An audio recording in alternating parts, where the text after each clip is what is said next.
Just bear with me for 30 more seconds. Just want to do one thing, which I'll explain in a second.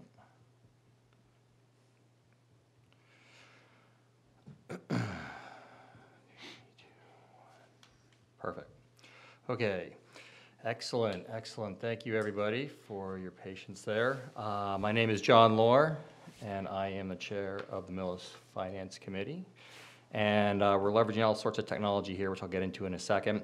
But I want to call tonight's meeting to order on February 12th, 2025 at 7 o'clock, or 7:01 to be precise, on Wednesday. So but before we get going, we have multiple members, both in person as well as via Zoom. So we'll start in person. If we could go from my left to my right, if you could introduce yourselves.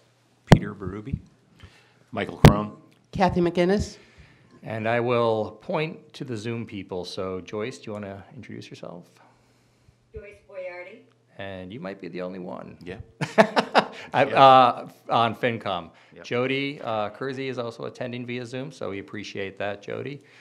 And I think that's it. So on that note, let me talk about a few things here. Let me get the traditional things checked off here. So you can view this this meeting on your local access channel at home. Obviously, you can come here and witness it live. It will also be posted on YouTube, so you can watch it at your leisure at some point after this. And let's see here. All the material that we cover during these meetings and for the season coming up can be found on the website, on the Millis website, so please take a look at that. And as a reminder for being in person here, please speak into the microphones so that the recordings, both Zoom as well as YouTube, we can all understand and hear you, and that goes for our special guest tonight. In addition to that, I'm also going to add on that Deirdre is trying out something new on Zoom, which is something you might have heard of before. It's called AI, as well as I am trying out AI here, and we're going to compare notes and see if we can take a foot forward together from a technological standpoint. But I just wanted to make sure everybody was aware of that. Is that you really talking, or is it AI? This is the avatar. With that said, a couple things. So as you can see here, we don't have everybody in person. Sarah is out sick tonight. Peter Underhill is navigating some work conflicts. Jen has the Millis Theater group that she's going to be juggling. Everybody has been great in terms of letting me know. If you think you might not be here in person, try to be in Zoom. And if you can't be in Zoom, let me know, and hopefully we'll get a quorum. And we have a quorum tonight, which is fantastic, which means we can proceed forward and have all the departments present tonight. So, with that said, and covering all of the housekeeping rules here, I'd actually like to make a motion and move things out of order on the agenda. That will take, hopefully, a short time here, but because Mike might has other family commitments later tonight, and we need to vote on a few things. So does anyone, I'll make a motion to move our meeting minutes approval and our bills payable to right now. First, second it. Second. It's been first and second. Discussion? All in favor? I don't think you need to in the future. But I don't either, but I was Yeah, just that's all right. following the letter. Aye. Aye. Aye. Joyce, you okay with that? Aye. Okay, thank you. So if we can actually look at the bills payable here, this is for the advertising, Gannett Media, which is $133.28. And this is for the advertising of pre-town meeting and fall town meeting in 2024. Discussion? No I discussion? move to approve the payment as stated. Second. It's been moved and seconded to approve the bills payable for $133.28. All those in favor, please say aye. Aye. Aye. Aye. Thank you, Joyce. I'm going to pass this around. If you could sign that, that'd be fantastic. And the other item are the minutes. And let me just bring those up here real quick. Mr. Chair, Yes. I'd like to make a motion that the board approve the minutes as written of November 19, 2024. Seconded. It's been moved and seconded to approve the minutes of November 19th of 2024. This is an interesting one because neither Mike Crone or myself were not there, so we need to abstain. You might have to postpone it then till the next meeting. Yeah. So actually, let's, because we have abstentions and we don't have enough FinCom members, I make a motion that we postpone this vote to the next FinCom Second. meeting. It's been motion and seconded. All in favor, please say aye. Aye. Joyce? Aye. Thank you, Joyce. I appreciate that. With that said, let's get on to the main events then. Actually, let me pause for one moment. Mike, you did want to talk about the school building committee and bring us up to date or add any additional comments to the February 5th meeting that was here. Yeah, I'll be very brief about it. I'm the liaison to the school building committee. I sat in on the meetings prior to the meeting with the tri-board meeting with the selectmen and so forth that took place a week or two ago. And I was there when the school building committee made their recommendation of the AR4A plan. I have to say that during the meetings that I attended prior to that date and including that date, I thought that the work of the committee was extremely comprehensive. Their consultants seemed very well versed in what they were talking about and what they were doing. It appears that they have great knowledge in this particular area and expertise. I thought that the plan made a lot of sense, and I can go into it at a later date with the committee as we move along the process, which will now go to submitting the plan to the state for reimbursement purposes. But I can say that anyone who has not been listening to the meetings that took place or did not watch the meeting at the selectmen with the school board when the presentation was made to them for their approval of that particular plan to move forward to the State Building Fund, please do so. I know that there's been some things on social media.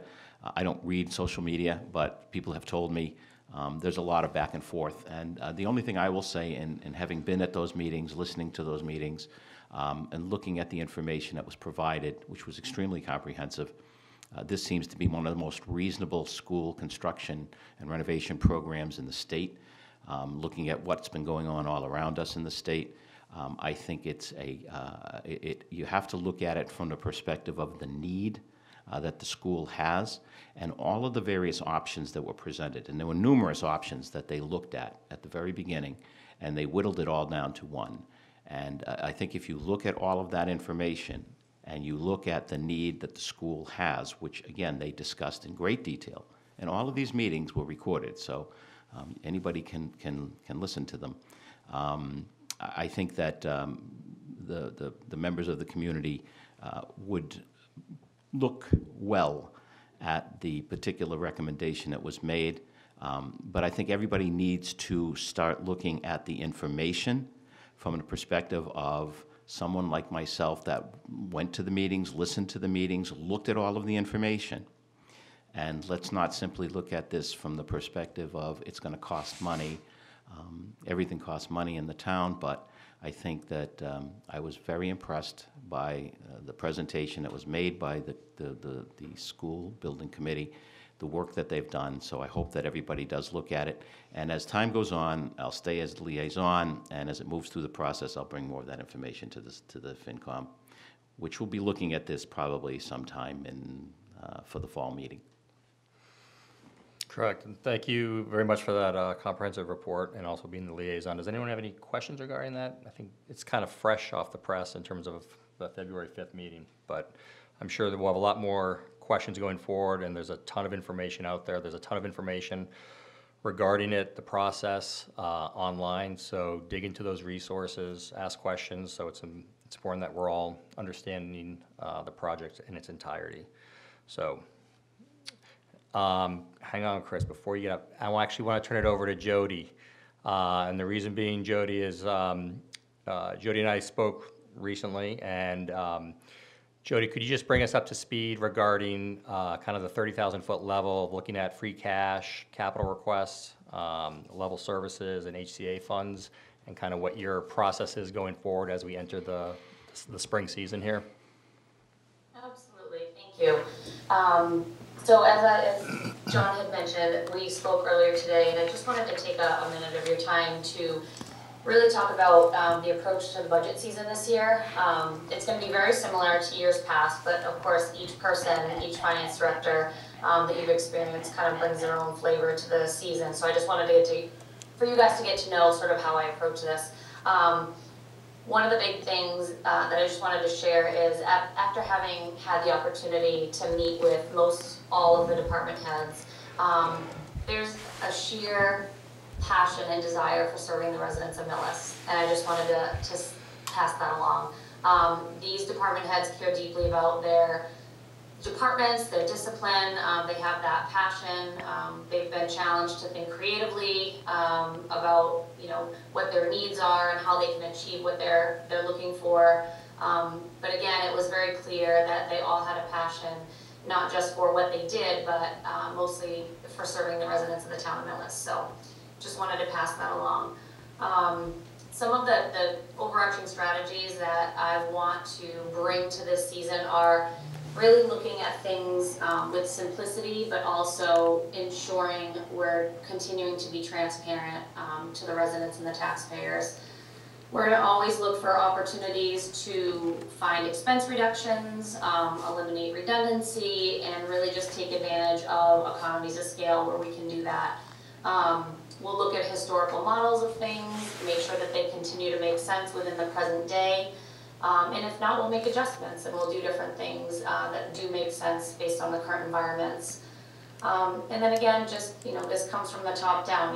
Mike is a big proponent, our town administrator is a big proponent of focusing on, people's professional development and continued learning. Really just equipping our workforce with the highest education available to them in their current discipline. So all those things considered, we look at the budgets with that critical lens. So I just wanted to pass that along. Getting to some of the technical things that you talked about, John, absolutely. We're looking at a few key areas to roll up in summary to you all to really take this plethora of data that is just vast and boil it down to a summary and some decision points, right? So that you guys can take all of the budget information and really have it in a consolidated view where you can say, okay, this is how much money we have, this is the need. So that documentation will be coming your way. And again, like John mentioned, we are looking at anything above level service. We're looking at what capital needs each department has and has presented. We're looking at what HCA funds have been requested over the past few years and what's going to be requested for FY26. As you all know, the host community agreement funding that we've gotten through those contractual agreements is ending, and we're looking at one additional payment between now and actually we received that last payment. We're looking for it to be certified through free cash. And then we'll have those funds available for appropriation early in the fiscal year for fall town meeting. That being said, we're looking at that and we're looking at prioritizing those asks, bringing that before you guys and saying, okay, is this a resource that we're looking to fold into the operating budget long term, or is this nice when we had it, we beefed up some resources and now we have to let that kind of, sunset, if you will. So again, I just wanted to give you guys sort of an overarching view of how we've been approaching budget discussions with all department heads, just so that you have that assurance that we're looking at all the fine things, all the details, and making sure that we're making the most of the assets that we have under our purview, and we're being good stewards of our resources and assets for the residents of the town. So, Thank you. Perfect. Thank you very much, Jody. With that said, thank you all departments for waiting a few minutes extra here, but we are ready to get rolling here. So Chris, Recreational Department, do you want to start us off? Sure. Can I sit here? I wish you would sit there. You can stand if you want, but please speak into the mic so we can hear you appropriately. Perfect. Good evening. Chris Fogarty, Millis Recreation Director, and I'm here to present my budget presentation for 2026. Couple of highlights, just a reminder, our program coordinator, Erin LeBlanc, did receive the MRPA Community Professional of the Year Award last year, so just a quick reminder. We were able to implement the program coordinator position into the budget, and she's established, and we're doing great things. We did increase the revenue last year by 28%. And the carnival has returned and was very successful, and also brought back the fireworks. Some of our department goals, we're planning on expanding the adaptive programs, and in your packet, there is a 2024 summary. You can take a look at that, and please feel free to ask if you have any questions, but it's just an overview. Can I interrupt? Yes. I got a couple questions on that summary. It looks like the team stats here of service opportunities, rec service volunteers, and hours committed to the community are about 510. And is that's for the fiscal year, for the calendar Yes. year? Yes, Okay, yes. perfect. And then on that same note, under 2024 community partners, could you just elaborate on what is the SAFE Coalition as well as the community impact? So the SAFE Coalition it's a program that's offered, it's sort of like a crisis, and we work in collaboration with them. We did a diaper drive, so they help out folks in the community that might be at risk or at need for something. So we actually incorporated that with our Easter egg hunt last year, and that was also folding in the fire department as well. So it was kind of a trifecta of amazingness. Okay. The community impact, that is, I'm drawing a blank on that, and I'm sorry. That's okay. I apologize, because, I get nervous. I know. I want to see how you handle under drawing a pressure. blank. You're doing fine, Chris. You're Drawing doing a blank. fine. But I know it was amazing. whatever I'm sure it was. was. I'm sure it was. it's good just I to apologize. review, when we review these things, just that we all understand them, Sure. that's all. I know you're doing wonderful things, but, so keep going, please Okay, I'm keep going to going. send you an email tomorrow exactly what No, that was. no worries at all. Okay. Should I keep going with the Yeah. department goals? Okay. Sure. So, of course, we're still going to be developing. Can't hear you. Speaking to the Speak, mic, Closer to the mic, it doesn't This- pick it up from far Hi. away. 4 inches. Yeah, Hi, hear me now? Testing? yeah. Okay. We're also going to be developing more and innovative programs for the teen and tween population, which is a niche that we found that we really need to focus on.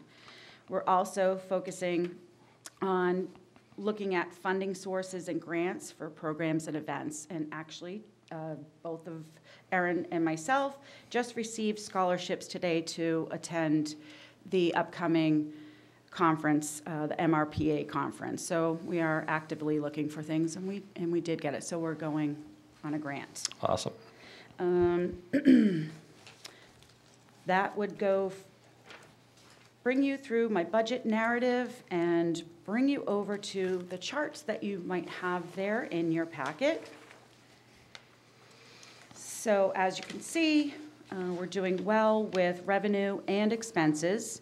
And again, just to highlight, we did go up 28% last year. And we had about $227,000 in revenue versus our $135,000 in expenses. So we're doing well, and that went up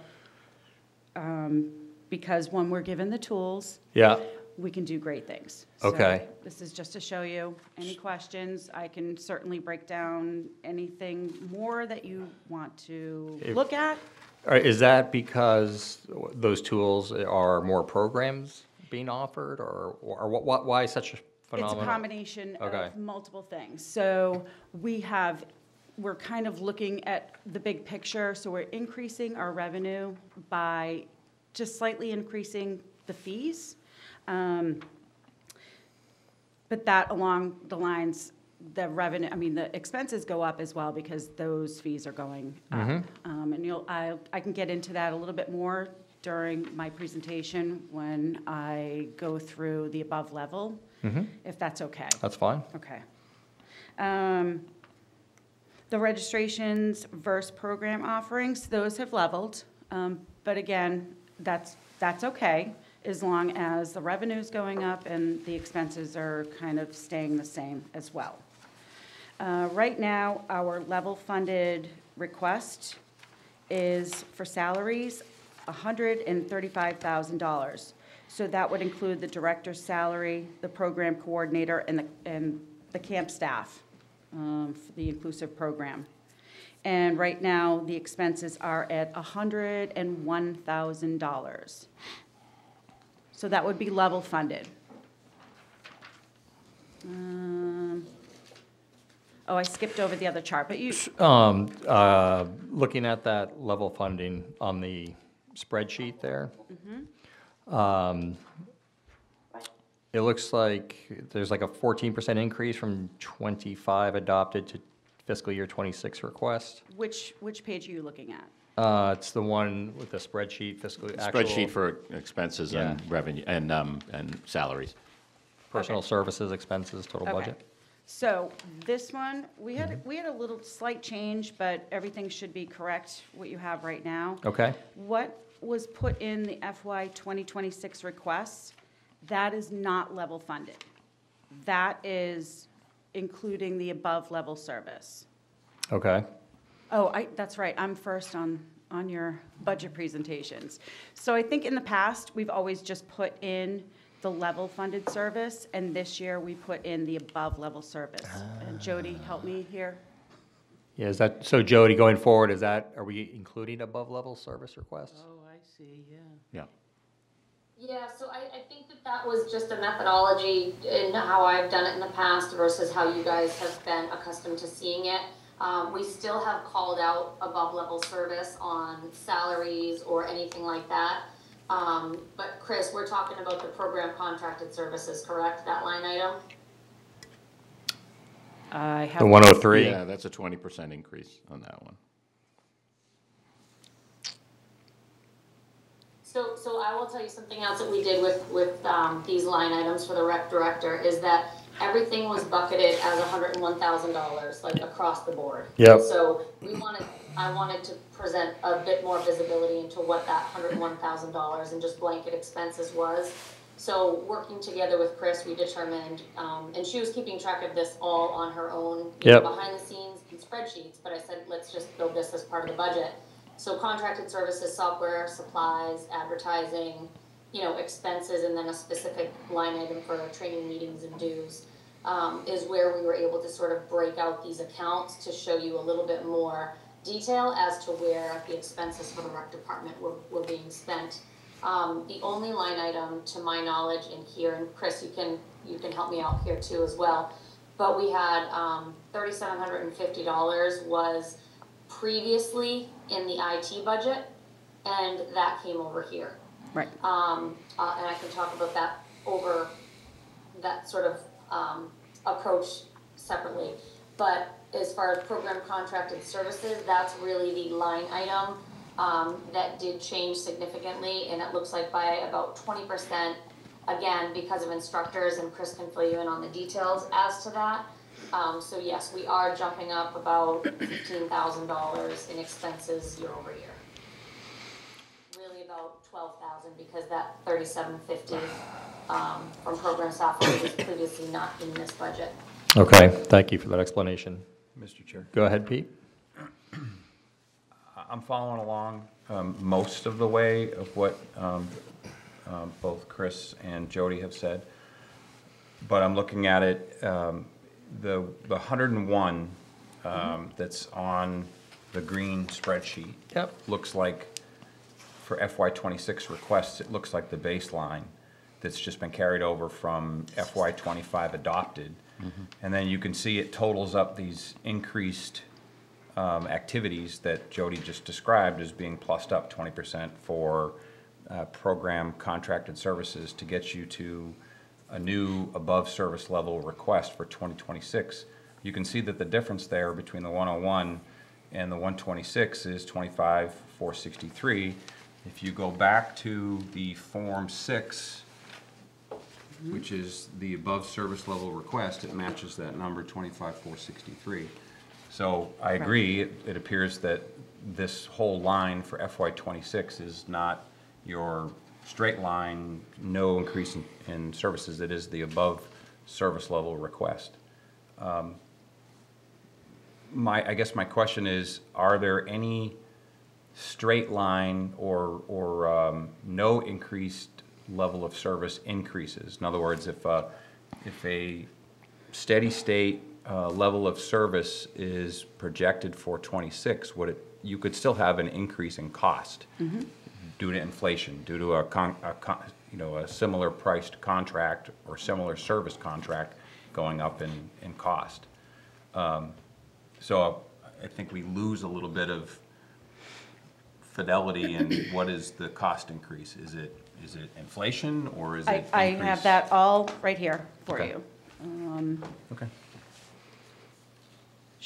Want me to Please go? review. Yeah, okay. absolutely, Chris. Go So- ahead. So I have 2 above-level requests, and so I'll start with that since we're talking about it. Is that a document you have, or is that something that we have as well? This is my presentation, and it just breaks down what the increases are Okay, and so why you're why explaining. they're Yeah, it's here. We don't have it then? Or I'm asking. No, I think it's in here. She Well, explains it. it's in the above-level request. Yeah. I'm with you. Yep, thank you. Okay. Chris, I'm sorry to interrupt. Could you speak into the microphone? Pretend I'm at karaoke. I'm sorry. If you start singing, we're gonna make you leave. Recreational greatest hits, here we come. Go ahead, please proceed. Okay, I apologize. No, So it's all thank right. you. Keep going. The increase for the expense line item, as you mentioned, Pete, is $25,463. It's a 20% increase. So basically, it breaks down, the Recreation Department, we've been in the process of restructuring the department for a few years. This increase is a combination of a few things, of being slightly underfunded and the cost of materials and the instructor fees increasing. We did review everything. We found out the average fees have gone up 20%. So this is where we got this number. And again, with the help of Jody, we broke down, instead of having that $101,000, we broke it down and put it into little buckets. There have been a few new programs that have been added, and they require new equipment and supplies needed to get them off the ground. We've also increased the number of teams, say, for basketball, so we need more basketballs to supply for the teams, and soccer as well. There's also been increase for, say, basketballs were $15 a couple of years ago. Well, they're $22 now. Trophies and T-shirts have gone up by $2 or $4 a piece. We have replaced a couple of pickleball nets because I'm not sure you live in Millis, but pickleball is huge, and that gym is used every single day. So we had to replace a net in there. As Jody mentioned, we also put in the online software for registrations, so that was about $3,500. Postage has gone up, and the number of people in town has increased. So we have to account for that. So we have to mail out more brochures, print more brochures. To offset this, though, we've also conducted community comparisons for the average fees of what camps are, and we have implemented a fee structure to adjust the fees accordingly. So that means, the expenses are going up, but we're also going to be able to cover that cost, and we're being fiscally responsible for those changes. There is in the packet as well a snapshot of that kind of what the fees are going up. So just to give you an idea, we're just trying to nail down what the sweet spot is for actually having the right formula for the expense line item. So that's kind of a breakdown. I hope that answers your question. I know you were going, but hopefully that answers it. Does that answer your question? It does quite a bit. I mean, I do think that some of these things that based on what you just said, I think that some of this increase, which you termed above service level, to me, sounds like a portion of it is just cost of doing business in 2026. Right. If a basketball costs more money and you're not doing something new, that is an increase in the cost of doing business, the same business that you've been doing. I'm not here to split hairs. I wildly respect you and your program, and I think it's one of the best things that Millis has going for it. I've always said that. I will ask you, though, and I have a little bit of background and experience in what in my previous life was called non-appropriate funded activities, where you have a revenue generating function. And I don't think this is should be a profit-making entity, but it should be self-sustaining. Right. And rely very little on taxpayer dollars. And so there's a balance there of how you generate your fees. So all that said, I wanted to ask you about something that's come up over the last few years is, for instance, pickleball. We've had discussions about, hey, we have one of the few lighted courts in the area, and we generate a lot of interest and usage from people that aren't Millis residents. I'm curious to know what else is there that we're generating interest from non-Millis residents, and is it the gym here in this building? And have you figured out how to generate revenue for the pickleball courts? And again, I'm not saying that I don't want to price anybody, certainly not Millis residents, Right. out of using the services that are offered, but can you speak about that a little bit? Well, we have lessons. I think it's like 3 days a week. So we have, I don't know if you're referring to either just the courts or inside the gym. Yes. Could I clarify? Yes. So maybe, for example, you have clinics, you have pickleball lessons, whatever, that people sign up for through the rec Yes. program, they get charged.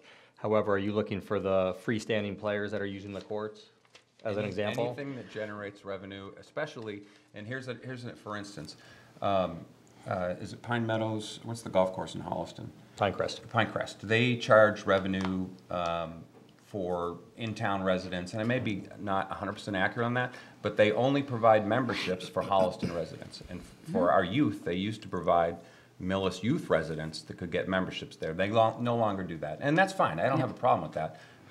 But it's not a bad approach to generating revenue for people that are using our services, which are designed to be in town, that are supported by Millis taxpayers, and reach capacity quicker than they would otherwise if they were just for Millis residents. I agree. You don't need to answer this now. It's probably a longer No, discussion. I have a quick answer for you. Yeah, I and mean, just we think maybe we should do that. we try to offer as many lessons to generate revenue. To have somebody, what you're asking is you're requiring somebody to be down there Yeah, checking, and that's, That is a solution, but that's not what I'm suggesting. if anybody has some type of, we have a code, we only give it to people who have a membership to the town. Sure. That's fine. It's something worth looking into. Maybe we can talk about it in further Sure. detail some other time. Sure. Mr. Chairman? Go ahead. From what I understand, you collect about $273,000 of revenue. Your expenses, including salaries, are $270,000. You're self-funded. I'm happy. You've done a great job. Thank you. Tremendous amount of activity. You're self-funded.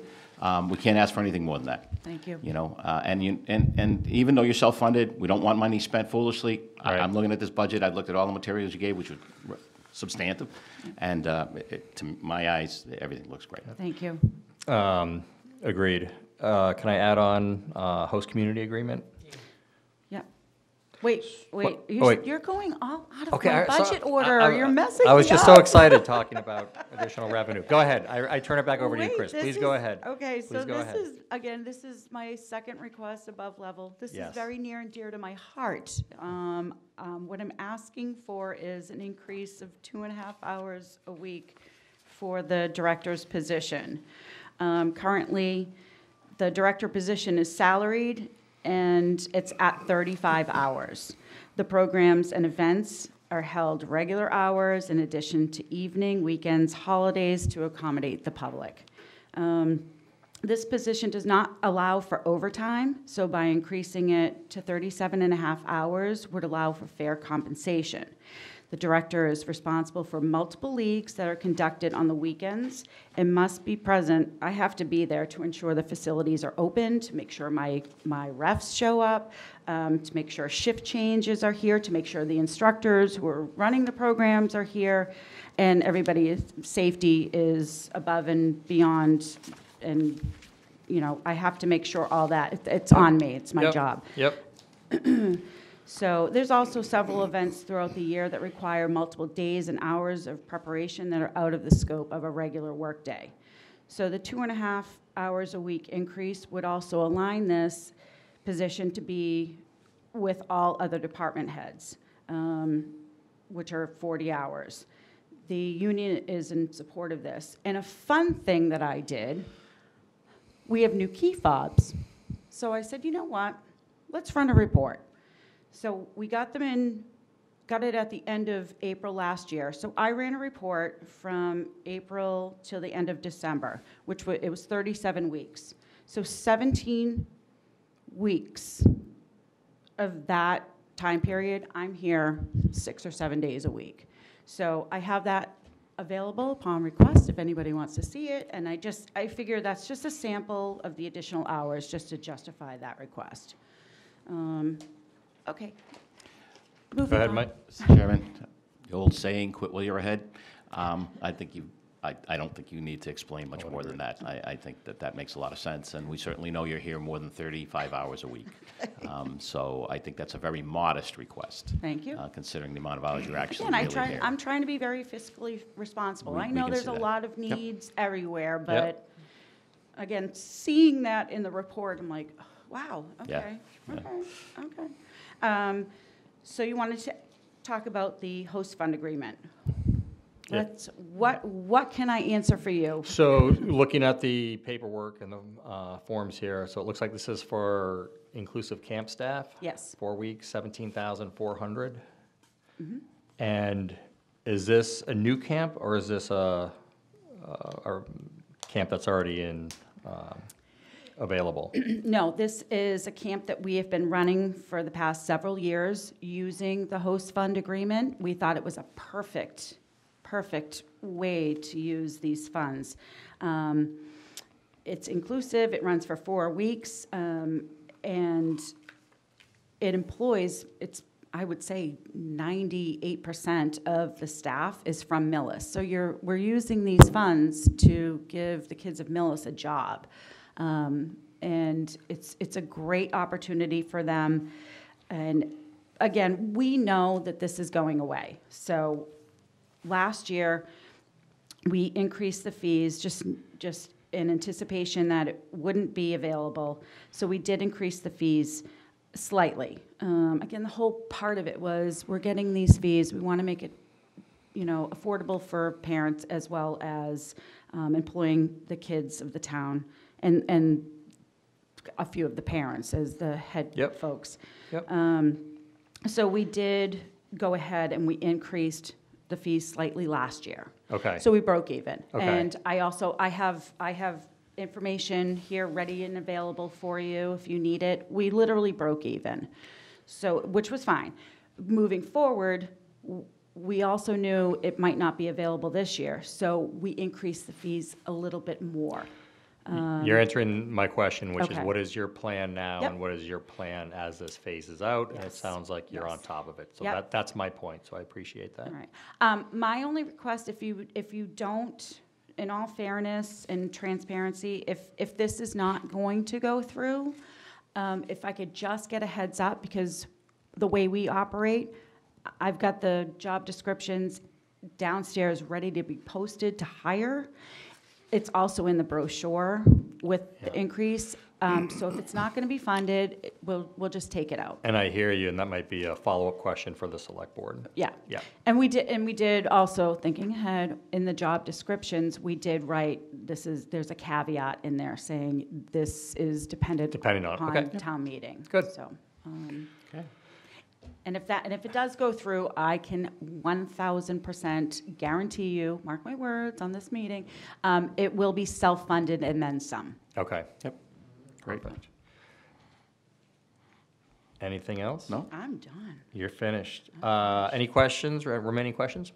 I just have a comment. Yep. I've been before, the director's been before me in this board for several years, and I've seen a great maturity in you, Chris, from when you just started out and given a chunk of money and figure out what you do with it and how it's working now. And like my colleague said, you're making money, so quit while you're ahead. Thank you very much. Thank you. Thank you very much, Chris. Thank you. Thank you so Appreciate much. all the All right. information. All right. Appreciate all your hard Any work. questions, please let me know. Will Thank do. you. Okay, thanks. Aaron, we'll do a quick transition to Animal Kingdom.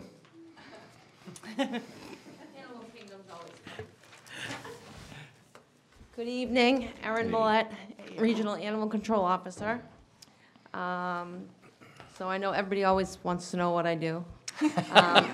So we'll run through that. It's good to remind us. We'll run through that real quick. Okay. Joyce, can you hear me? Sometimes. Okay. Okay. The purpose of animal control is to enforce all town bylaws, state laws, town rules, regulations regarding domestic animals and livestock, answer and resolve calls from the public regarding barking complaints, leash law violations, questions concerning wildlife, and various other things.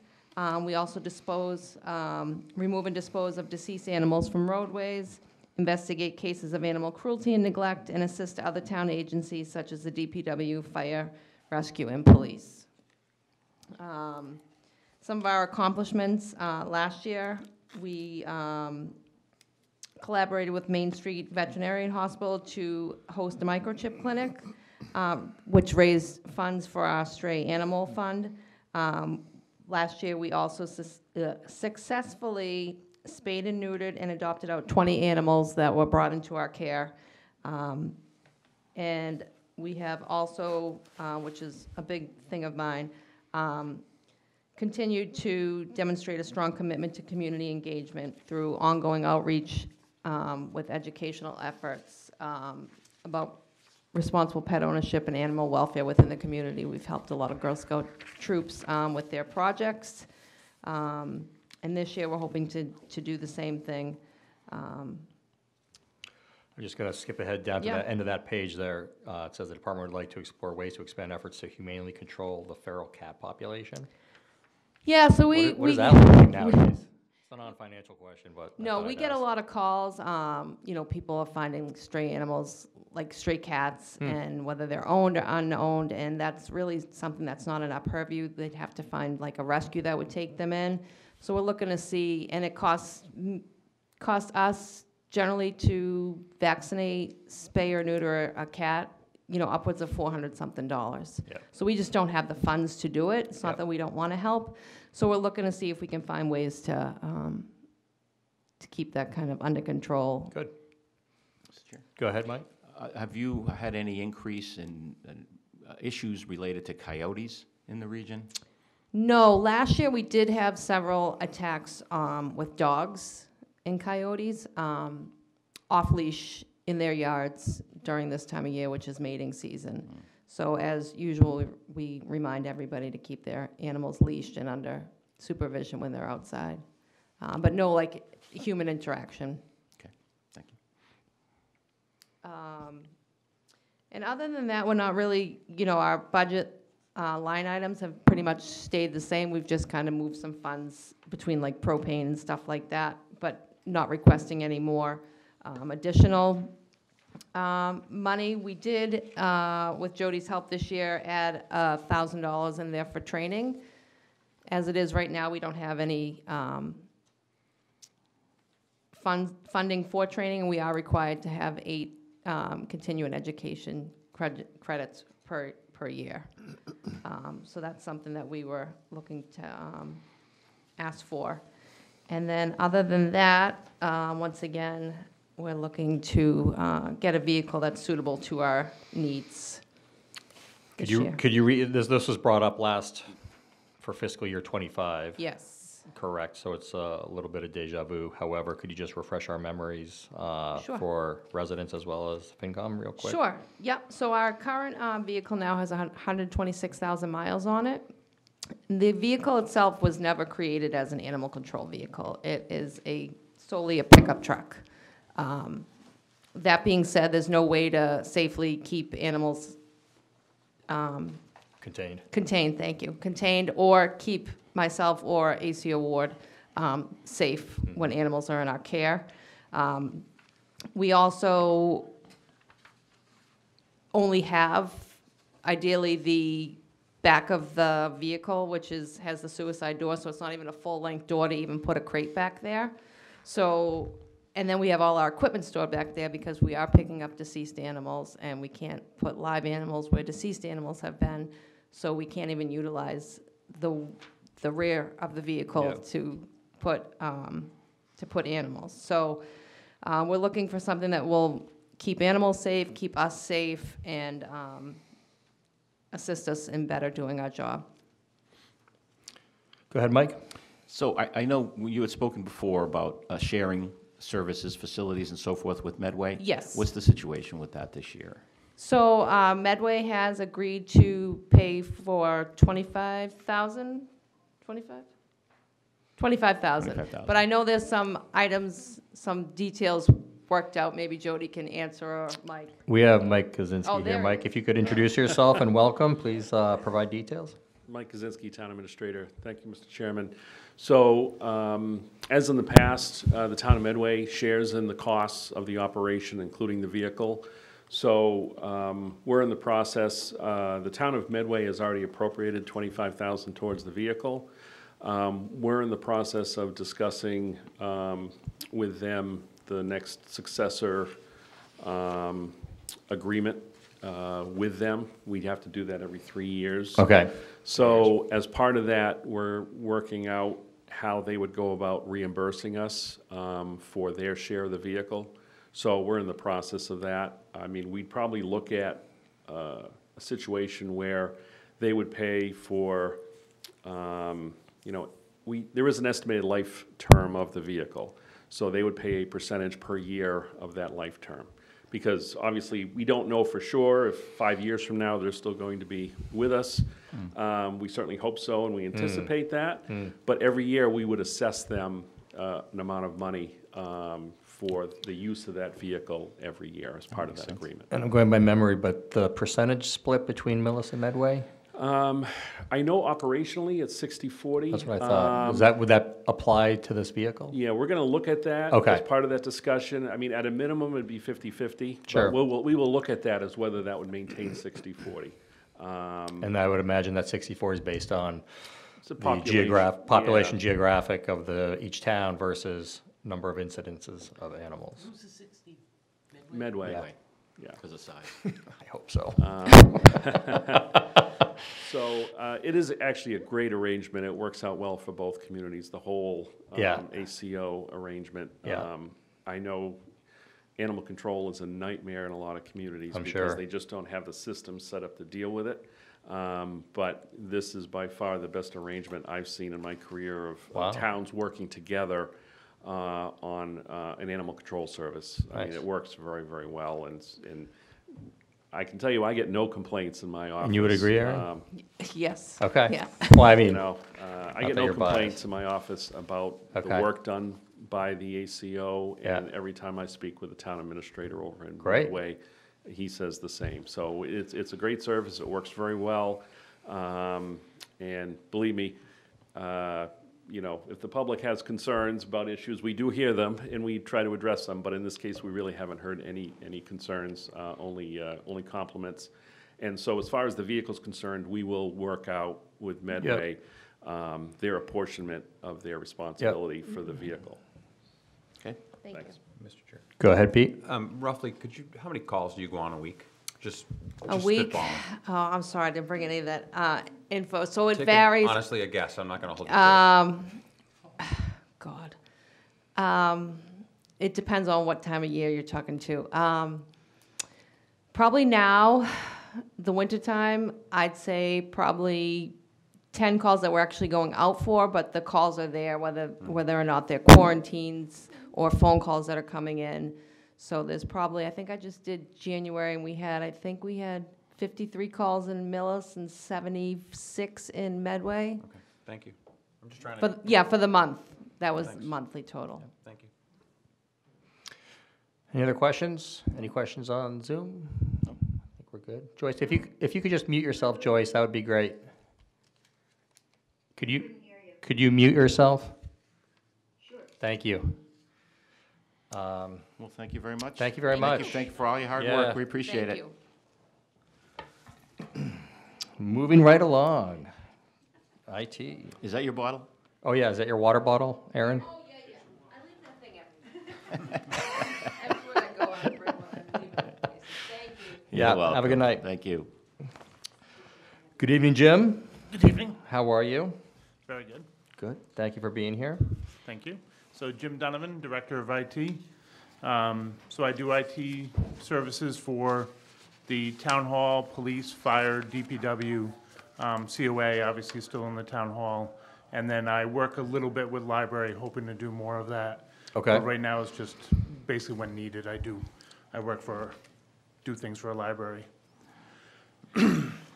So overall, do you want me to do the narrative or the budget part first?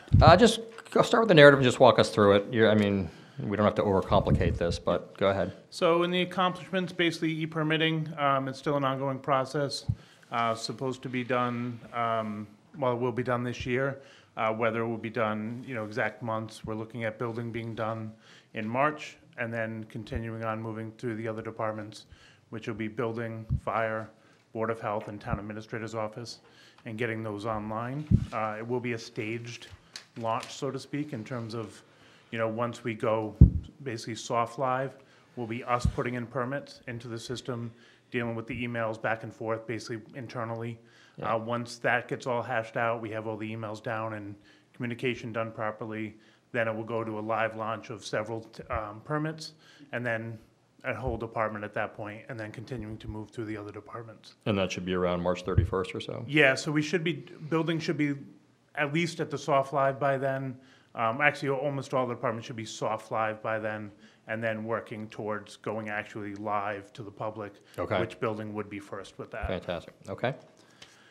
Live stream meetings, we've been doing that for several months now for the select board. So basically, right at the beginning of the meeting, we launch YouTube, and it just streams live onto YouTube.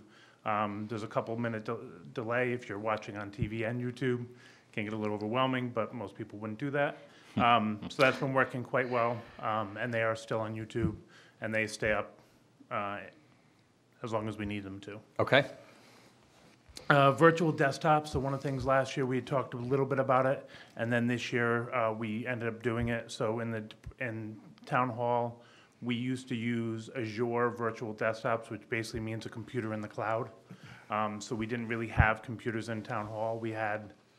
They were called terminals, but basically a connector to the cloud, to Microsoft. We've moved away from that due to cost.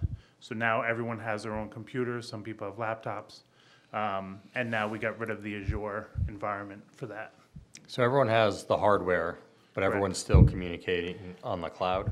Correct. Is that- Communication is, right. So there's two separate things when we look at Microsoft. There's licensing, which would be Office, Word, Excel, PowerPoint, SharePoint as well, where it's storage of files. Yep. And then the second part would be their virtual machines, where you can have servers there, things like that. Yep. As a town, we've moved away from having what's called on-prem services. For example, Munis software, before I even started here, used to be a server physically located in the building, and then Munis moved into Munis operates it for us, so it's called software as a service. So Munis operates it, we just pay the fee for them to do that. The rec software was like that as well, where we used to have a physical server for it, and then now the rec company hosts that server for us, and we just pay a fee for that. Yep. So we're still using full Microsoft, going more into the Microsoft SharePoint. environment, so to speak, and removing the computer services from Microsoft. So we were paying a little over $40,000 a year for that. So that basically has been taken out of my budget because we're not paying that anymore. That being said, some other costs have gone up, so unfortunately, you don't see a $40,000 drop in my budget. But you would have seen a bigger increase in my budget if we weren't able to do that. So we did that specifically here at Town Hall back in September. We just paid our last Azure fee this week of like $100 or something. Yep. Because it basically had to keep things for so long just in case. So we're now finally done with them. The process has started at police about 3 weeks ago. We're still working out some kinks over there. They won't be able to be complete serverless like Town Hall is, but will be a lot less. One of the major benefits to doing this at police is police's servers were starting to be end of life. We would have been looking for capital to purchase new servers. Anecdotally, I believe the last time we did it was roughly $30,000. We won't have to do that this time because we're not going to need them because most things will be cloud-based through Microsoft services.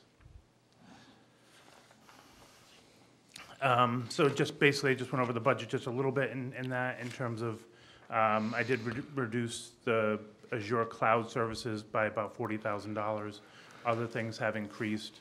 I did bring in the budget from police for their managed service provider, which we were basically paying at two separate places. Yep. We were paying for Town Hall, they were paying for police. Yep. So that has moved now under my budget. Yep. So that was around $20,000 that I moved from them into mine. I think ours is going over to your budget as well.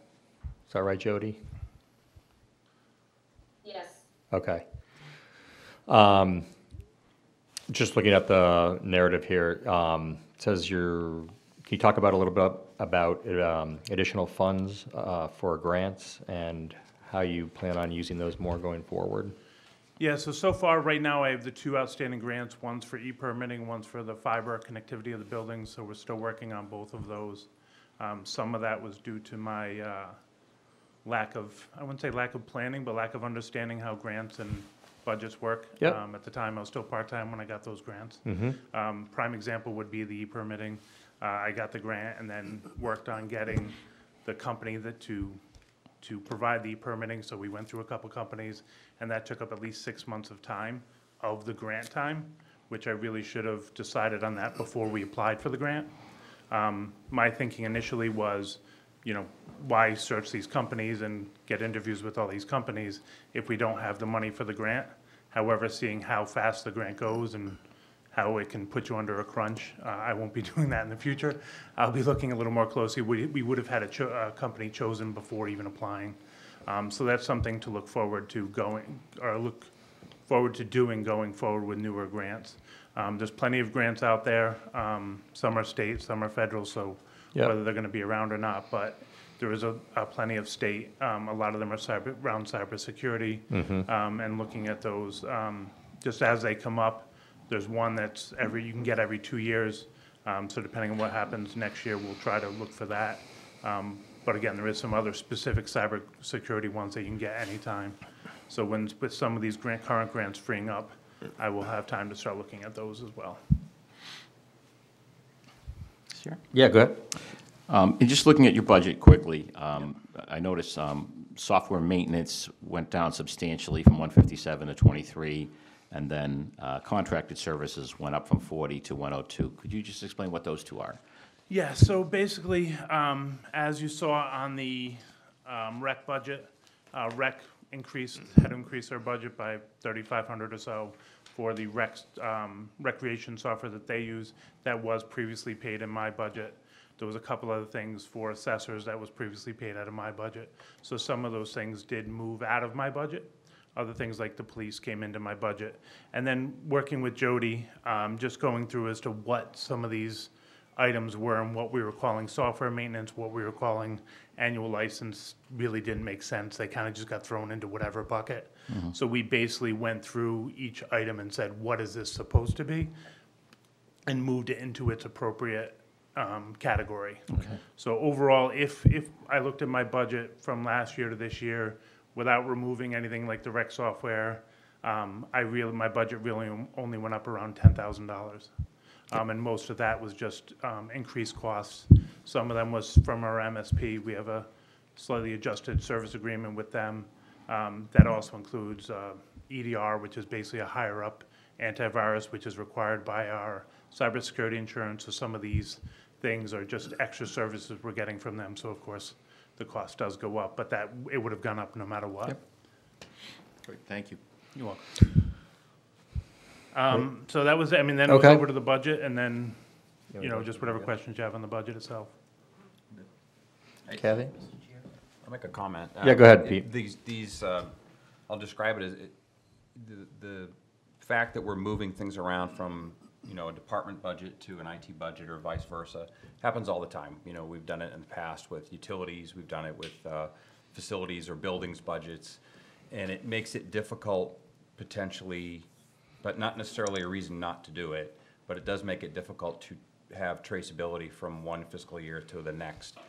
And this is just a general budget comment for Jody and perhaps for Mike, is just to make sure that we can track those things and document them for years going forward, so that, you know, as we have some scrutiny on budgets, we can have the clarity that is required for, you know, a public budget cycle. I don't want it to ever look like a shell game. And if you were just to look at this and just take a soundbite of it, that's exactly what it looks like. Right. And which is why I would say we need to make sure that we're consistent on these things. And I hope that, you know, Mike and Jody can do that. Right, and that's why, so go ahead. just as a quick comment, that's why I also wanted to make sure I mentioned that if we didn't move anything around, my budget only went up by Yeah. about that $10,000, which was gonna be increased just for generic Microsoft increases and stuff like that. Makes sense. And just as a add-on to that, and these are my words, Jody, but if you want to jump in, feel free. But it's talking with Jody and looking at the different budgets and the different departments and making more efficiencies of putting IT where it should versus spread out in different departments. It sounds like this might be a transitional fiscal year in terms of where those expenses lie, but going forward, I would imagine the dust would settle, the expenses would settle, and it should be easy to follow going forward. Thank you. I 100% agree, John, and I think, you know, like I said, new look at things. My goal, our goal as a town and as a finance team is to ensure that the spending is accurately accounted for and where it belongs. And so I think that you're absolutely right, and to your point, Pete, it looks disruptive and it looks like, you know, there's a little bit of chaos, but there is a method to the madness. The dust will settle, and, you know, at a point where we need a crosswalk, you know, from one to the other, we will absolutely do that to make sure that there's plenty of visibility into sort of how things got shifted. And certainly if you guys have comments or questions and, you know, suggestions for how you'd like to see it, I'm all ears.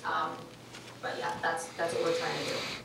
Thank you. Thank you. Jim, thank you very much for all your help and Thank IT you. help. Thank you very much for all your hard work. Thank you. Yep. That's what we want. Part-time to full, you know. Anne Marie, how are you? I'm good, thank you. We're going to do a Good. couple slides, if that's okay. Of course. Okay. Now, I have Elizabeth Derwin, our Council on Aging chairperson. how you doing? Jim, help. She's trying to share. Good thing we put it full time. Oh, yeah. It's true. Oh, I don't have the, okay, I don't have the capacity. All right. That shouldn't matter. Deirdre, you might be able to right-click. Yeah, Yeah, can you right-click on Anne Marie and say allow share or something? Screen share, Yeah, co-host. co-host, yeah. Is it Zoom? It is Zoom. Yeah. Are you? Share screen. To, mute. She can share screen. Oh, yeah. She share screen. Don't try to be the IT guy. I do Zoom a lot. So do I. As you can tell, I I'm gonna don't. see. Try sharing again. I think she did it. There you go. There we go, thank you, sir. Next Zoom, I'm going Is over that off? someone's house. But I stay muted on it? Stay muted, yep. So I share, right, And then just, what are you trying to share? The entire Down screen here. or this one. just Yeah, click that and then click share? How come we don't have? that work? Town administrator job. recommendation before we- Hey, look at We're that. seeing it. What do you mean? Where? It's in the budget. Oh, I know. Brought my tech support. All right, nicely. So So while Please speak into the my microphone. board chair, yes, I will be Four here. She inches will from the operate that microphone. part. She will operate that part. Good evening, I'm Anne Marie Gagnon, your Council on Aging Director. Happy to be here, thank you. Elizabeth Derwin is my Council on Aging Board Chair, and on Zoom is our Vice Chair, Joyce Bayardi. Want to give a shout out to Joyce as thank her for her efforts and as liaison to this group. So we'll get started. Well, we'll do slides in a little bit, but basically the Council on Aging is again level funded this year, and I just wanted to give you some highlights about what we've done with the funds that you've provided. With that being said, the expense line is about $9,400, but I want the community to know that we do receive a grant from the state, from the Executive Office of Elder Affairs, in excess of $33,000, and we spend close to $30,000 on that each year.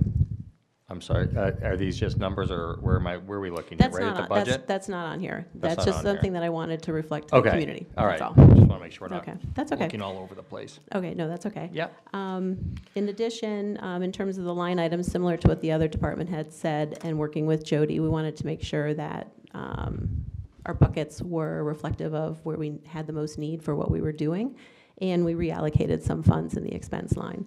So the money in postage, which has since been picked up by our Friends of the Council on Aging group, has left us to be able to reallocate those funds for training and other program expenses that we need for the staff.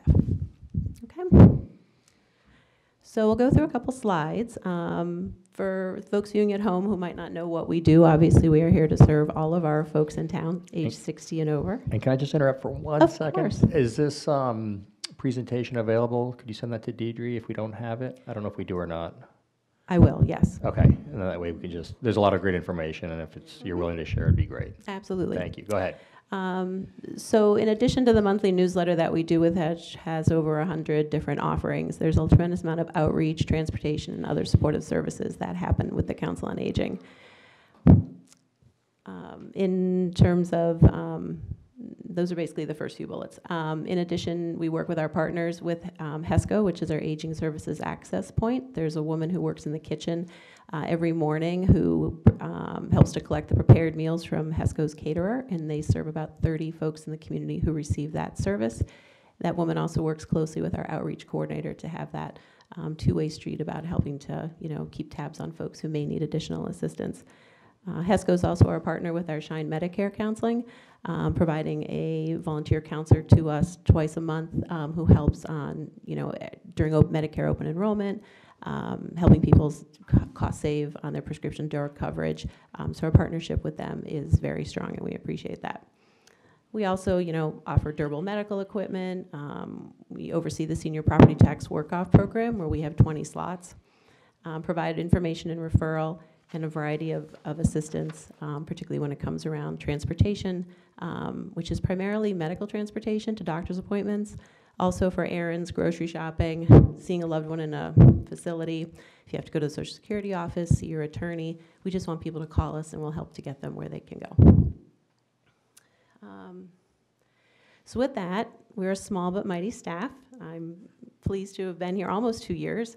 And we are happy to have our outreach coordinator who, when she was brought on a year ago, the position went to 35 hours, so thank you.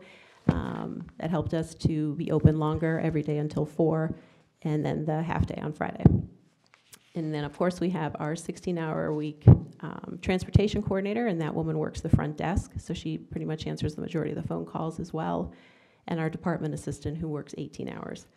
And our budget for staff also includes the per diem hours for our drivers, 3 of whom are paid, 1 is a volunteer. Okay. Let's see. So yeah, so basically, the past year has been great. With the extended hours and more of the offerings, we've been able to see a rise in attendance. Our average daily attendance is about 97. We'll get to another chart that shows in the last couple of years it was more like 85, prior to that 70, then we had COVID and it was very much lower. So we know that what we're doing is making a difference. We've been able to free up space in the senior center to provide more space for programming. Hope you've come down to visit. It's much tidier. There's a lot of dedicated space and can be very busy every day. you know, in addition to what we do and what our funds provide, we have a tremendous amount of volunteer support who have come on to add new programs, including our Sew and Stitch program and games groups like Mahjong, Canasta, and Bridge. And those groups are full with 15 to 20, 25 people. It's come on fast and furious, and we've gotten a lot of good feedback on that they're happy that it's in Millis, because a lot of these folks frequent other senior centers, and I'm really glad that they're also with us. Last fiscal year, due to an earmark, we were able to purchase a new sedan to add to our fleet and to replace the aging smaller one, and that has worked out very well. With our 3 vehicles, a large, so what we call a bus, a larger vehicle, more of a van, and then our sedan, we traveled just about 7,000 miles last year. And we provide about 100 one-way rides per month, serving about 86 people a month. I'm sorry, 80, yeah. Yes. And then, of course, with our newsletter, you know, we've been able to improve that. We've worked with another group who is able to provide advertising with the newsletter, freeing up printing costs, saving about $4,000 a year on that, which I was taking from my formula grant, the state grant, which now we've put into programming. Our Friends group has picked up the postage line. That money is now able to go into programming, so we've been able to find cost savings with our partners. So you're still doing print, so you're still doing print Yes. items, but Yes. you've shopped around other sources of, Yes. jumped in. It's not necessarily going digital versus print. No, the print publication is available online. Yeah. It is blasted out to our email subscribers on the subscription list through the town. But print is very popular with our population. Yeah. And I really, from my time in this career, you know, print My is... mother-in-law still gets the paper. Mike shaking his head. Print is paramount, and we keep looking at, we were able to just increase the pages from 8 to 12 so that the font can be larger. Okay. And for all those good things, people can blow it up online if they're savvy that way, but our print publication is very important.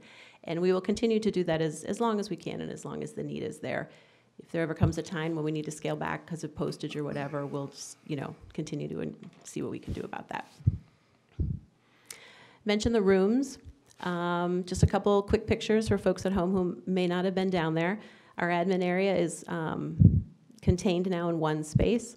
We have a library space that's all cleaned up. A lot of people meet in there. We have a new shared activity space that's full of Mahjong players in that picture. And due to the efforts of Ellen Rosenfeld, she was able to secure another room at the bottom of Town Hall, which is now our new sewing room, and that has quickly become very full with all of the supplies that they need for that. And that's been a great effort. There's probably 15 to 20 folks twice, if not 3 days a week, who utilize that space for hours on end. A lot of Girl Scouts have visited too, so we appreciate Nice. that. So this is just a slide about the effects of our improvements. Our average visits per week have significantly increased. And I was talking to somebody about this earlier today. I take a good look at how this happens because with such a small staff, and then in the afternoon there's quite a few volunteers, I'm very cognizant that the way I plan programming, that we don't want to burn our staff out or be overtaxed or have run-ins with rooms that we don't have the opportunity to do what we need to do. But more than likely, if you come in the mornings, any of those mornings, all of the rooms that we have are filled doing something, which is great, and that's what we want. That's what you want. Yeah. We also find that people are spending more time there, which is really nice. I think about 1.5 years ago, people just kind of run in, but now they're spending more time finding new things. We're adding things hour after hour after hour, so people have an opportunity to stay longer, which is nice. So it shows about the growth of the last few years. Anything you'd like to say about that? Oh, no, so I think this just shows you. A little closer to the mic. Yeah, Thank you. pre-pandemic, we were probably around 60. Not surprisingly, in 2020 and 2021, things came way down. But you can see from 2023 on, a steady climb up, and that's all just a reflection of the recreation of the space and the new programs that are being brought in and the interest that it's generating. And what the second, the bar chart shows you, is for the last 6 months of this fiscal year. It's a 3-year comparison. You can look at the first bar was 22, then 23, and 24. And that's the number of people that are coming in each one of those months, and you can see in every month that it continues to climb up. And where we were averaging, 65 before the pandemic, we'll be averaging over 100 this year. So that's a pretty significant jump, about a 40% increase. If you were to look at that on a 12-month basis, is it seasonal or is it consistent? It'll be consistent month to month. Not surprisingly, June and July, attendance Would be less. is a bit down. Yeah. And then December, it's a little down, mainly because there's a lot of holidays in December. And if you think if it's a per day number, it's going to be less in a number, in one that has 4 or 5 holidays in it. Go ahead, Mike. Do we have data available? I'm not sure it's on the census of the aging of the population of Millis. We do. Go ahead. Next slide, please. You queued us right up.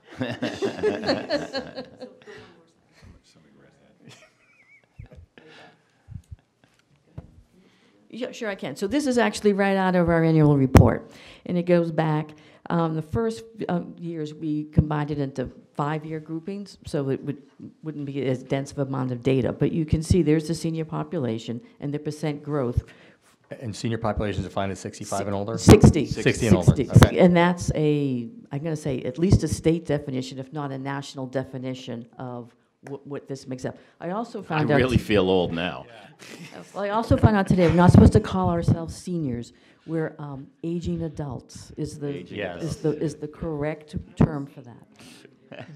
So you can see in the first chart, it shows in the beginning in 5-year chunks, the senior population within the town, but then also the percent growth. And from 2020 on, it's yearly.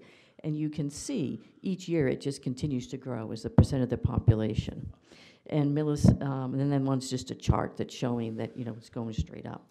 But if we go back, which I think might also answer your question, this is the age distribution of the active older adults, or active aging adults that visit us. And so you can see our largest demographic is 75 to 79, followed by 70 to 74, and then the 80 to 84. And actually, this is a bit younger than other senior centers, so we have a moderately young active group in our center. So, just to write on that, I would imagine society-wide, these numbers would be increasing in general from population aging? One thing that's kind of interesting is in Massachusetts in general, it's closer to 25% of the towns that are 60 and older. Millis, for whatever reason, that we could look into this, is a little more.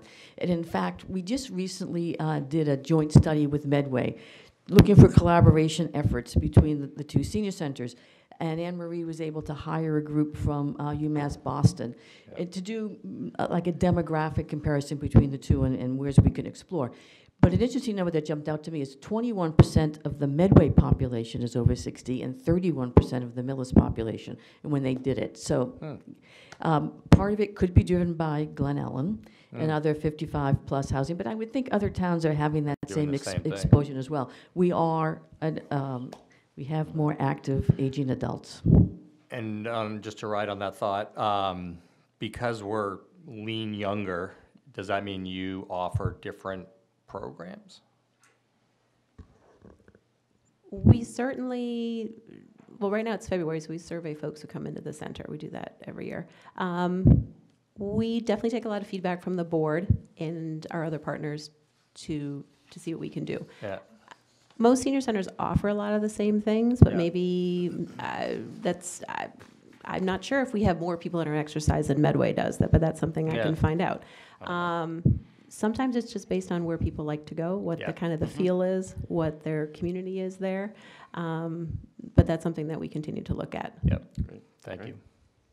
Okay. So thank you, Elizabeth. So she actually helped to prepare these slides, so I appreciate it.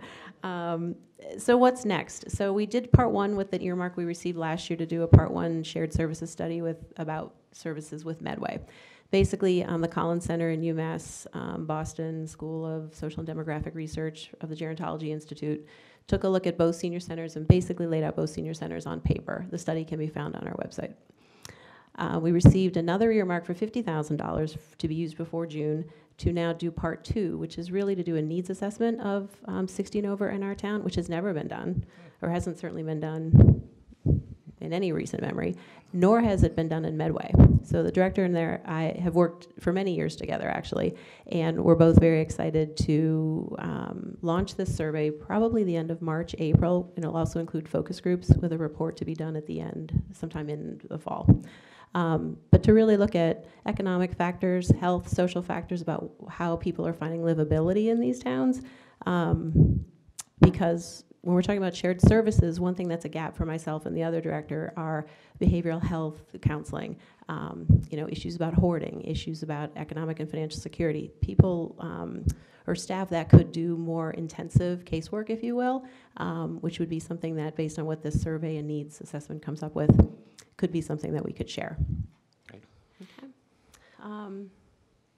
And other than that, we're continuing to fine-tune our data collection. Some of the charting that you've seen in the budget packet, there's a couple spots, particularly around outreach, where we found that we need to, as I've been looking through how we've identified outreach, I guess, in the past, looking to improve to make it really clear in our data. So I'm working with my staff to continue to fine-tune how we collect some data, particularly around outreach and transportation. And then we're looking at continuing to improve the space downstairs. We have a lot of visitors. The one feedback piece we get is, this is great. You've got so many new activities. Your newsletter looks great. You seem so welcoming. This is great. But could we paint? Could, are there some things that we could do to just refresh the space? So that's something that my staff and I are going to look at and kind of see what the costs are on that and see if there's partners who can help us do that. So then other than that, with the increase in folks is just, taking a look at what our staff resources are to continue to meet the need. But we're looking forward to another positive year, and, we're happy down there. Any questions? I don't have any questions. You're always a breath of fresh air when you come in here, and it's nice that you both present, and it's amazing what you've done with the COA. So thank you very much. Thank you. Thank you. Thank you for your job. support. Thank you. Thank you very much. It's really been a difference since you arrived. I mean, new energy down there. I'm barely a senior. It's happy. Yeah. It's happy now. Good. I make it a point to go down that way and then come up to go into the building. It's just, thank you. You're welcome. You're very welcome. I would Yes. add Good. that your program is coming across as very much a rising star amongst the programs. And it's good because you'll give Chris and Erin a run for their money, because they have been fantastic as well, a benchmark program, I think. Yeah, And, thank you. And I look forward to working with them. We do work closely together. Actually, tomorrow, I'm going to let the public know, we are a public body. This is, our chair and our 7-member board are appointed by the town administrator.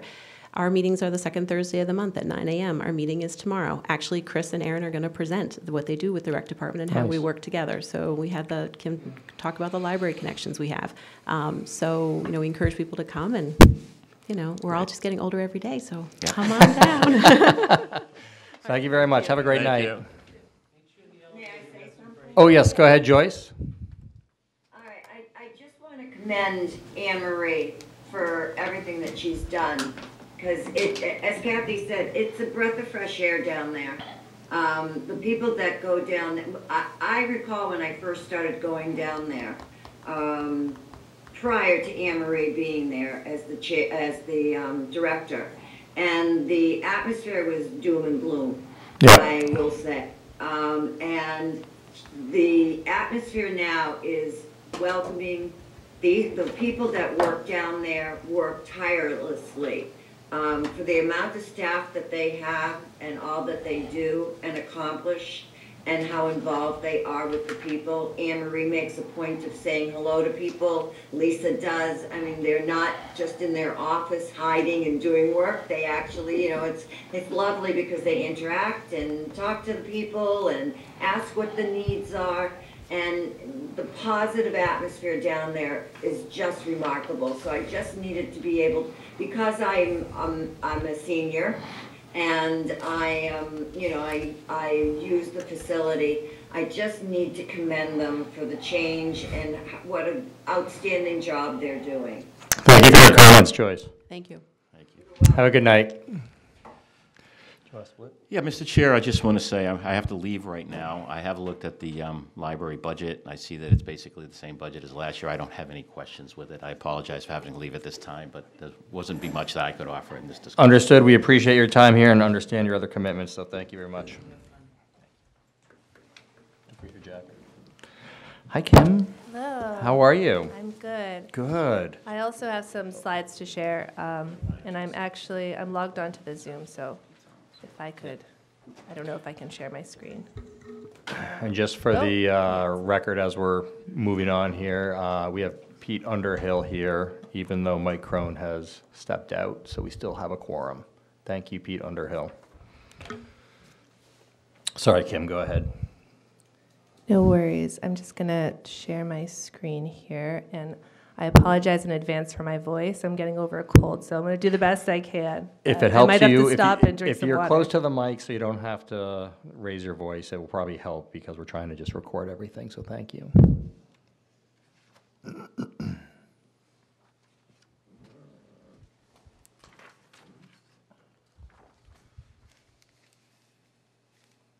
Okay, here we go. So I'm Kim Tolson. I'm the director of the Millis Public Library. And just Can you see my slides there? We can, thank Yes, you. perfect. And also, just as I said to the COA, is this presentation available? I don't know if you've submitted it. Yeah, Can- so can we get it? Jody has it, but I can send it to Deirdre too. That'd be if fantastic. helpful. Yeah. I know there's a lot of information in all the forms that we received, but if it's consolidated and summarized in this format, that would be great to have too. Great, I made myself a note, so I won't forget. All right. So I just want to start by kind of quickly going over kind of the primary services that the library provides. So the library provides all sorts of resources and value to the people in Millis, some of which include access to our collections, both physical and digital. And we've seen an increase in use of digital resources in terms of reading materials, information that's available online, so providing access to those sort of things, as well as the traditional books and movies and newspapers. And additionally, we're members of the Minuteman Library Network, and so we provide access to the collections of over 40 other libraries in Massachusetts. And in addition to that, we provide free technology access in terms of computers, that if people need access to computers, we have hotspots now that are available to be checked out, e-readers, as well as printing and scanning and faxing. In a sort of beyond those core services, thanks to our Friends department, our Friends group, who funds a lot of our programs, as we don't, in our regular budget, we don't have a line for programs, and we offer all sorts of programs for different ages. Is this the 534 programs? Yes. All right. Yes. And then the library building itself is a resource. Obviously, we're open 10 to 8 Monday through Friday and 10 to 3 on Saturday. And so people use the building to study, to meet. We host all kinds of meetings of various groups. And so it's, in addition to people actively using the library services, people are also using the space for a variety of needs. And then the staff who help everyone navigate all these services and provide outreach in the community, plan all of our programs, and just ensure that it's a welcoming environment and that people are getting what they need when they come in. Can I just make a comment? Yes. Just looking at I don't know if I'm jumping ahead, but looking at your calendar year 2024 accomplishments, you had 70,000 visitors to the library, which is a 10% increase from 2023, and you saw 130,000 total checkouts of physical material. Yeah. So Those numbers seem crazy good. yeah. We've actually, So our physical circulation, so checkouts and materials, was pretty steady from last year. Okay. But a lot of libraries are seeing their physical circulation go down. No kidding. As people move online. And we've seen a huge increase in our use of online materials, like ebooks, audiobooks, and stuff like that. But we've also seen our physical circulation remain very, very robust Great. as well. And so, as you mentioned, yeah, we hosted 534 programs last year, which was a slight increase from the year before. We had a couple new programs, including a writers group and a teen group that they are kind of like planning the activities for, and they named themselves the Library Legends. And yeah, so we had over 10,000 total at those programs, which is an average of about 20 per program. So some are a lot more, some are less. And a big focus over the last few years has been trying to increase our outreach to teens and provide services to teens in the community. So we've been really building up our programming for primarily middle school, our middle school audience. And we hosted 26 events in 2024 for that age group, primarily on Friday evenings at the library. Okay. So I'm just going to go through a few more. I'm not going to read everything because you all That's can fine. read. Yeah, But, no, understood. and also my voice, I'm like, I Yeah. So, as I mentioned, the demand for the e-resources has continued to grow. In the last 5 years, we've seen an 85% increase in the use of our downloadable materials. And part of it is just more people kind of figuring out how to use it. We provide weekly drop-in tech help, and a lot of people that come in are asking for help, like downloading ebooks and audiobooks through the services that we use. And could you just give an example of, I know what downloadable is, but what would that be in the library? Like, Yeah. what's the big increase? What's happening there? So I guess the biggest one that we use is Overdrive, and it's basically a digital library of ebooks and audiobooks, and we purchase for that collection, and people just check them out just like regular books. I'm with you now. Yeah. So there's a library database of books that are being Exactly. digitally read. Exactly. Gotcha. Exactly. Thank you for explaining that. Yes. And we also launched this year a digital library to house some of the items in our archive, which we had digitized as part of a grant we received a few years back.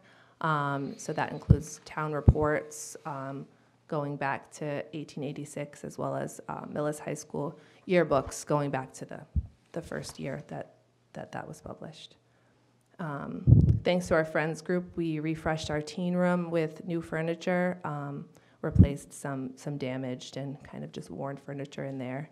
And we've seen an increase in use of that space. We have a great group of teens that use the library after school, and on early release days, we get very, very busy with the youth. So we try and make it a welcoming space for them, and I think we're doing a pretty good job. We also completed the second phase of a lighting repair project that had been started, I believe testing my memory now, I believe in 2023, which upgraded the remainder of the building to LED lighting and brought the rest of the lighting off of an obsolete lighting management system. And now we're using switches and occupancy sensors, which is much simpler and easier to manage and more cost effective, since we're not having to constantly replace the light bulbs. I have a question on the lighting. Sure. So do you have, refreshing my memory, what was the company, I don't know if it was HVAC or if it was lighting, that went out of business? Was that the lighting? That was lighting. That was lighting. That was lighting. So you have a current company that's providing these maintenance updates for lighting. Right. So it's a little different. So the previous company that had sort of like overseen this lighting management system. Yep. How can I explain this? So the system we have now, it's basically like there is an app that we can use to like adjust the settings, but it's basically, it's much simpler. Like it's an occupancy sensor that we just set to like go off after however long we want to go off, and there's switches. So we're able to override the system with the switches, which is something we weren't able to do with the old system. Gotcha. Okay. And I guess my follow-up question is, so you don't fall into that situation again, and maybe with technology you won't, but is there a backup to this company if they were to fall on hard times and not be able to provide services? I'm not You sure. might not have an I'd have answer to. now. Yeah, I don't. It's not my area of expertise. I'd Okay. have to look into Yep, it. understood. But yeah, I can. All good, thank you. I can look into that further if you like. Let's see. How's your voice doing? It's okay. Okay. My slide seems. Do you want to frozen shift to here. anything specifically on your list? All right, that's having some, not responding, but, so I guess I'll just move into like our current year budget request. Okay. So this year request does reflect a level service budget. There are a few line items that went up just to reflect kind of like increased costs.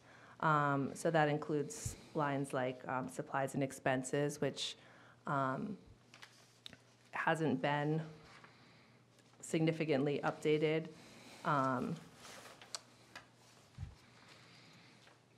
Sorry, I was looking at the That's wrong okay. one. Office supplies, which that 7,500? yeah, 7,500. So Yeah. that reflects an increasing cost of things like toner, which, like as I mentioned, one of the services we provide is copying and scanning, and we do charge a nominal fee for the public to use that, but we've seen those costs going up, as well as just other office supplies like we're just paying more to get the same amount of stuff. Mm-hmm. And What's the, never mind, I got it. I'm looking through it here. Yep. the other one I wanted to mention for equipment, that one went up a little bit, and that's because we switched vendors for the product we use for our room reservation system, our calendar of events, and our museum pass booking software.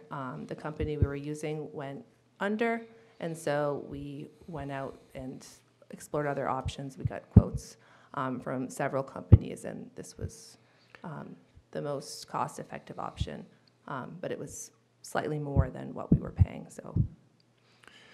And on the line above that, the membership, is that Minuteman or is that something else? Yeah, that's our Minuteman It is. membership fee, so that usually goes up a bit Yeah, every month. okay. Yeah, and, sorry, I'm just gonna I'm gonna stop sharing my screen so I can Yep. try and get this going, because I just don't wanna, I had my notes up there, I don't wanna forget anything I was gonna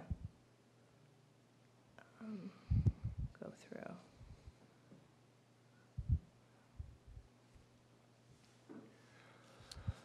But if anyone has any questions so far.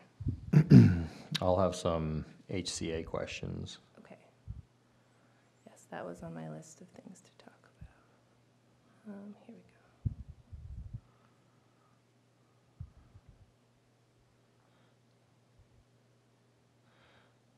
We can do HCA and then capital planning, just to round that out as well.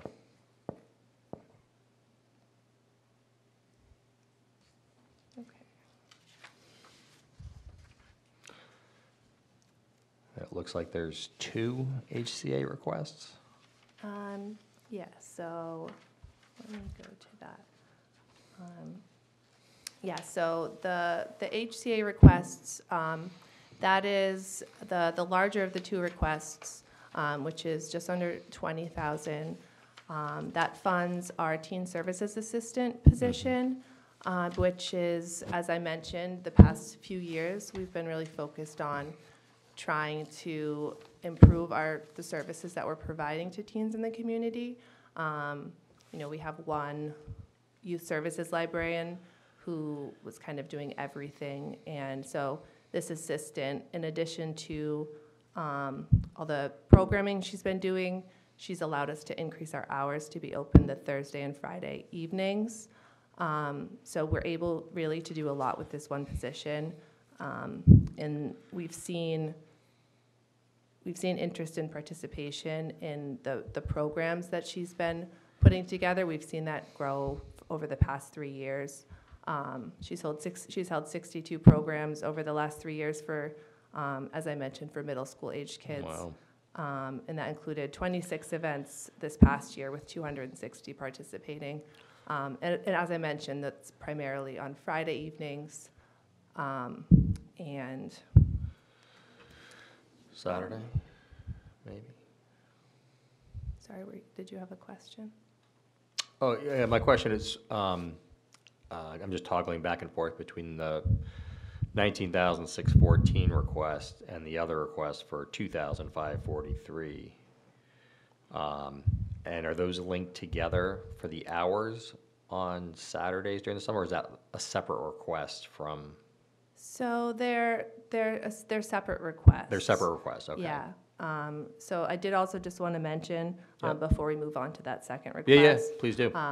So in addition to the teen programming, which we're hoping to kind of continue the momentum that we've gained with that, we've had requests to kind of expand programming for high schoolers as well. So we'd like to be able to keep growing these services. And in addition to that, I think we've seen a big impact on the community with being able to offer the Thursday and Friday evening hours. We in 2024, we had 7,500 people visit on Thursday and Friday evenings between 4 and 8. About 84 people on average between 4 to 8 p.m. on Thursdays, and 64 on average per Friday evening from 4 to 8. So people are using the space not just for the extra programming we're doing, but for the community room and the various meeting spaces. And so we would love to continue to be able to provide those hours. So that's why we're asking for the continued funding for that position. And then the second one is for being able to be open on Saturdays in July and August. So as I mentioned at the beginning of my presentation, we are open 10 to 3 on Saturdays. And prior to receiving this funding, we would close July and August on Saturdays. So we would have no weekend hours over the summer, basically. Yep. So this funding allowed us to expand our July and August hours, and we didn't add any additional staff for this. We just basically it's like extra time that people can pick up to work the Saturdays. So my tough question for you, but for anyone who gets HCA funds, is what's the plan once these funds phase out?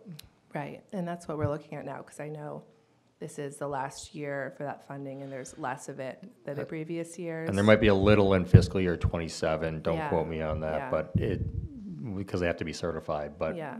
but there is an end point coming up. Right. Yeah. And so for certain things like, for like programming, equipment, like certain things that might be like, one-time expenses, like we could look at grant funding. Mhm. This is really like personnel costs, which is kind of like ongoing and usually would be like in our operational budget. So we're hoping to have it put in our operational budget like permanently, once the HCA funding is no longer available. Yeah. And I think for less than $20,000 to be able to provide 8 extra hours and all the additional programming, it's, I would agree. you know, it's a pretty good deal. Yeah, I would agree. You know, the good thing with you and other departments is that you have options now, and it's time. Now's a good time to flush those options out to see what's feasible, what's not feasible. Even though 20,000 seems like it's a low bar to achieve, and probably would achieve. You know, who knows? But just to make sure you're thinking that 1, 2, 3 year out type of a thing. Mm-hmm. Are there any other questions about that before I go into the capital? I have a quick question. Go ahead, Pete. Sure. How much of your programming is for user fee, or is it all So free? all of our programming is free, with the exception of if we're doing like a fundraiser. Sometimes the Friends will have a fundraising program. Like they just did a fundraiser in January, which was a ticketed event. And yes, that was our Friends group. But all the library programs are free. Occasionally, if we do like a trip outside the library, we'll ask for like basically like $10 just to kind of, since we're paying per person to make sure people are accountable. But for the vast majority, like, the principle is that the library services will be free of charge, and that's kind of like one of the requirements for our state aid funding. And Is that by rule or tradition, do you think? so that's one of the requirements for our state aid funding that we receive is that library services are free, and programming is, really a core library service that people have come to expect. So the vast majority of our programming is free. I ask because, rec department can charge fees, and they're not 100% alike, but if you have a budget shortfall, not that I'm suggesting that you charge something exorbitant, but if there's a revenue source to raise $17,000 over the course of a year and 70,000 visitors, you probably could get there. Not to say that you should and would, but I don't know, looking for ways. I would agree, or even if there's something that falls outside of the guidelines of free library. Well, like I said, the Friends of the Library, who are like the library's fundraising arm, Yeah. they will do fundraising events. Yeah. So that's kind of where we do the paid, the events that do charge a fee. Yeah. But as I mentioned, one of the requirements for like receiving state aid and to be a certified library is that library services will be free of charge. Yeah. Gotcha. What do you think, Kathy? Why don't we go into capital planning? Sure. I'm just gonna up here.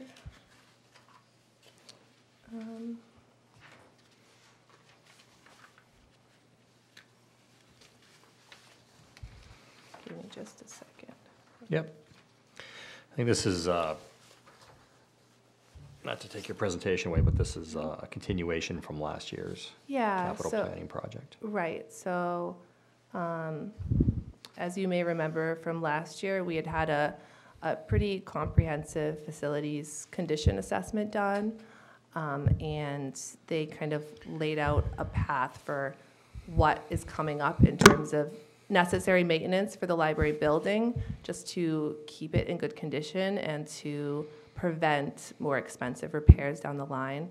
So we have sort of like presented the capital planning committee with, I think, a 10-year plan of like what we're planning to ask for. So this year we're looking at some updates to our HVAC system. And this system has been, actually last year we spent a significant amount on repairs. So I think it's good that we're looking at doing this next. One of the main things that we're looking at doing is either repairing or replacing the central controller, which is basically for all of the different zones and being able to remotely monitor and adjust the Add HVAC. heat, add cool, Yeah, do whatever, exactly. take it down, yeah. Right now, we can only adjust from like inside the basically like the networking closet in the library building. So if we had a maintenance person who was trying to like check something outside of the building, they can't, they don't have ability to do that. Yep. And we can't get alerted if, something unusual were to happen. We have an archive that's climate controlled and has a dehumidifier component. And, one of their suggestions was to have remote monitoring of that to make sure that all of the, irreplaceable documents that are in there are protected. Are those like historic Millis Yeah, like documents? town history. Yeah. Yeah. Cool. So that's like the main costs for this one, and then there's a couple minor things. I guess the other piece of it is to add cooling in the IT networking room, because that room is very hot and it's not good for the equipment to be that hot. So that would extend the life of the equipment that's in there. Yep. And that's the gist of it. Gotcha. And I also, sorry, Yeah, go I ahead. sent the report that we had done that kind of outlines all of that in more detail. That's been posted online in the past, and we can make sure it gets updated on the current material information. Yeah. Yep, definitely. Questions? I need to be educated. Do we have a facilities director, or is each department in a separate building responsible for obtaining their own survey to see where repairs are and everything? Thank you, Ms. Go ahead, Mike. Yeah, thank you. Thank you, Mr. Chairman. Just to talk about generally town-wide, we Yep. do have, John Engler is our facilities director, and over the past 2 years, we've been working to centralize our facilities oversight. The study that was done shortly before that consolidation took place. But certainly, the library folks will be working with, closely with the town administration and the facilities director, and making sure that we've got a good project, and the administration supports the work of the library in taking that next step to make sure HVAC over there is working properly. As the Finance Committee knows, HVAC's been a big problem here in this building over the past 5 to 10 years. We've never heard that before. We have come a long way on that, and even though the library is a much newer building, Yeah. it's still 12, 13 years old. Correct. So, over time, things need to be updated and components replaced. So, certainly we think there's a reasonable approach, and again, this will be done working with the facilities management team here and the director. I think it's a great opportunity to understand from a town standpoint that we have the library, police, fire, these buildings need to be maintained now. And especially with the school building coming into focus, that that's a separate but a big item, but these are the things that we need to do as a town to maintain. So 50, 60 years out, we can extend the longevity as much as possible for these places. Right, I mean, the town's buildings are extremely valuable assets to the Yeah. community, and if you look at the cost of building new, we don't want to be doing that very often. Yep. So the ability to keep investing in the buildings and keeping them in top-notch shape and, looking at, like you said, 40, 50, 60 years of these buildings is really where we need to go. Yep. Thank you, Mike. Thanks. Okay. I don't think we have any more questions. Okay. Thank you very much. Great. I know you're under the weather, so I Yes. appreciate you coming out Yeah, I tonight. appreciate you bearing with me. Not a Well problem done. at all. Great information. I'm still amazed at the numbers that the library is producing in terms of users and people coming in to use the resources, so it's awesome. Have a good night. Okay, I think we're coming down the stretch here and moving the minutes and the bills payable to the front. We're good there. Joyce, are you okay if we don't, do you have any COA, Council on Aging items? Nope, you're good? Okay. I'm pretty much good as well. I had a few notes left over from the fall when Kathy, Jen Zaretsky, and myself went to the MMA conference. yes. And I think it would be great if we brought that up when we review our own budget, the FinCom budget, and bring them. So just something coming down the road. Other than that, and the CP Capital Planning Committee has set its schedule up. We're meeting tomorrow, And we have our series of meetings coming up over the next 2 months as well. So more information on that as we start to review capital planning requests. Are Go ahead. Are you privy to any new growth figures? I am not at this point in time. Too soon, Mr. Kaczynski? A little early, yes. A little early. Okay, we're anxiously waiting, but we'll wait. Okay. Anything else, Kathy? I'm just wondering, Chair, Mr. Chair, I mentioned it earlier. What's the voting process? We used to have a column, Mr. Kaczynski, that said Town Administrator recommendation. Maybe it's been gone the last few years or so, but it was your recommendation before it went off to the Select Board or to the FinCom. I'm just wondering, we're looking at all this, Mr. Chair, when are we, do we wait for the for the Select Board and the Town Administrator votes? Do we vote? Yeah, I know that since I've been on FinCom, I haven't seen a recommendation column, so I don't know how long ago that was. But I would probably say we're in the early innings like we are every season, and my hope is that numbers become clearer and faster. Mr. Chairman, the sheets in the packet currently are really just the submittal sheets for the department Yep. heads and boards and committees. Once we're at a point where we have a full comprehensive budget sheet, those columns will be added. Okay. So this is because it's just preliminary. Once we get to the point where we're making recommendations on all the budget items, there'll be, again, a comprehensive sheet which will include those columns for the input of both myself and the Select Board and then the Finance Committee. I'm just wondering, when will the residents and the Finance Committee have those recommendations? I would say at the earliest, it would probably be sometime in probably mid to late March, be my estimate. And can you provide any comments to what you're comfortable with in terms of where we are on union negotiations? I can just speak generically That's and fine. say that, we are in negotiations with all 5 of our municipal unions. I would say So that's police, fire, DPW, SEIU, which is this SEIU. building, and dispatch. and dispatch, thank you. So those are going well. They're proceeding along. They're at slightly different stages. Yep. But I would say they're going fairly well. Yep, So, but still in progress. understood. Go ahead, Pete. While we're peppering you with questions. Please do. Is there a tri-board on the horizon prior to town meeting?